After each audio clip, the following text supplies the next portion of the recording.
Сайн мэцхан уу ногоо нэргүй гэдэг. Өнгөрсөн жил би залуучууд солилцооны үндэсний агентлагаар зуучлуулан Америк руу явахаар болсон. Түүнээс хойш 6 сарын 22-нд Америк нэгдсэн улсын Аляск мужид очиж ажиллаж байгаад ирсэн. Тэгээд Америк нэгдсэн улсын Аляск мужийн Дийлхэм гэдэг газрын Snowpack Product гэдэг загасны өдөрт ажилласан. Тэгээд очиод нэг 9 сарын Монгол хүүхдүүдэд цуг байсан. Тэгээд бид нэр цогтой нэг өрөөнд идэв гэсэн. Тэгээд миний хийдэг ажил ихлээр загасны үйлдвэрт одоо хөргөчөнд сэтгэн дээр өрсөн загаснуудыг хөргөчөөр хөлдөөдөг ажил хийдэг байсан. Тэгээд ер нь бол өдөртөө 16 цагаар ажилладаг.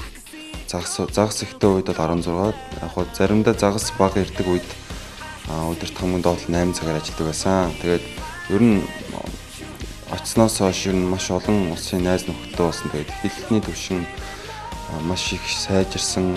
Тэгээд ажил олгогч маань ер нь бусад ажилчид хамт олон маань ер нь монголчуудыг сэтгэл хангалуун байдаг.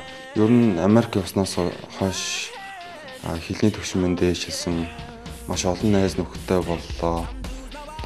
Тэгээд их олон юм сурч авсан. Тэгээд түүнээс гадна би Америкт байхдаа зүгээр аялж яваагүй Аляск мужийн ихтэй сургуулиудыг судалж амьдсан. Тэгээд биш Монгол улс тэнд оршин сууж амьдардаг хүмүүстэй танилцсан. Тэр хүмүүстэй одоо байнга холбоотой байгаа. Тэгээд би энэ жил би санхүү эдийн засгийн дээд сургууль сурдаг. Тэгээд энэ жил сургуулаа төгсөн. Сургуулаа төгсчөөд дахиад энэ Монголын залуучууд солилцооны үндэсний агентлагаар зуучлуулаад Америк руу явах бодолтой байгаа.